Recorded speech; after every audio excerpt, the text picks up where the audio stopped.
Hello guys, तर मी आहे मयुरी आणि मी कंप्लीट केलेलं आहे माझं 60 डेजचं intermittent fasting. I can't believe की मी 60 डेज कन्सिस्टंट राहिलेली आहे. आज आहे 60th डे आणि हे माझं आजचं वेट आलेलं आहे.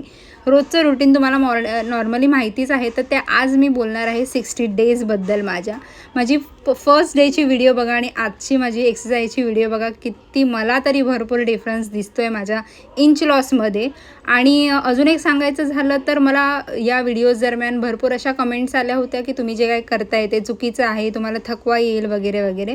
पण उद्याची एक रील मी टाकणार आहे या रिलेटेड, ती डिटेलमध्ये असेल, तर ती उद्याची रीलसुद्धा बघा. नॉर्मली माझं रुटीन असं असायचं की 5 वाजता उठणं, मग अंघोळ वगैरे हे सर्व काही उरकून एक्सरसाइज करणं, त्यानंतर किचनमध्ये सगळ्यांसाठी आणि स्वतःसाठी सुद्धा जेवण बनवणं आणि ते सगळं जेवण घेऊन मग ऑफिसला जाणं. मग 8 तास 8.5 तास जे काही ऑफिस आवर्स आहेत ते काम करून मग पुन्हा घरी येणं, ट्रॅव्हलिंग, हे सगळं काही माझं बिझी शेड्यूल असूनसुद्धा मी सगळं इझिली मॅनेज केलेलं आहे. आणि याचं कौतुक असं माझं भरपूर DMs आणि कमेंट्समधून सुद्धा झालेलं आहे. आणि हा इंटरमिटंट फास्टिंग करताना मला कुठेही थांबावं असं अजिबात वाटलेलं नाही आहे. तर मी अजूनही ते पुढे चालू ठेवणारच आहे.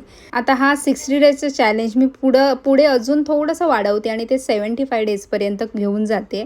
कारण पुढच्या महिन्यात मला गावाला जायचं आहे, तर तोपर्यंत हे 75 डेज कंप्लीट होतील. आज मी भरपूर काही किचनमध्ये बनवलं आहे. एकतर भाजी बनवलेली आहे शिमला मिरची बेसनची, त्यानंतर माझ्यासाठी मी पुलाव बनवला आहे, ब्राऊन राईस आणि भरपूर पनीर आणि सोयाबीन टाकून, त्यानंतर ताकाची कढी बनवली आहे, चपाती बनवली आहे आणि माझ्या राईससोबत खाण्यासाठी मी हे कोशिंबीरसुद्धा बनवते. तर आजचा मी माझा मील दाखवते. आज मी घेतला हा पुलाव, भरपूर असं पनीर आणि सोयाबीन टाकलेलं आहे, त्यात ब्राऊन राईस वापरलेला आहे, बेसन शिमला मिरची भाजी आणि ही कोशिंबीर. ऑफिसला निघण्यापूर्वी मी रोजच्याप्रमाणे आजही 1 ग्लास सॉल्टेड लाईम वॉटर घेतलेला आहे आणि आता ऑफिसला निघते. लिटरली माझे थाईज एवढे मोठे म्हणजे जास्त होते की मी अशा टाईपच्या पॅन्ट्स घालू नाही शकत होती, पण आता इझिली घालू शकते. अचीवमेंट्स गाईज, एक एक करून असं सगळं अचीव करायचं आहे मला. हा रिझल्ट फक्त कन्सिस्टन्सी आणि पेशन्सचा आहे.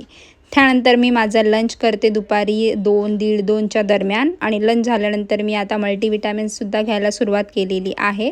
त्यानंतर रात्री घरी आल्यानंतर साधारण 8:30, 8:45 किंवा जास्तीत जास्त 9 अशापर्यंत मी आजचं डिनर केलेलं आहे. तर हा थोडासा राईस आणि ही एक मिक्स पिठांची चपाती होती, कढी घेतलेली आहे आणि वाटाण्याची भाजी आहे, हे खाल्लेलं आहे.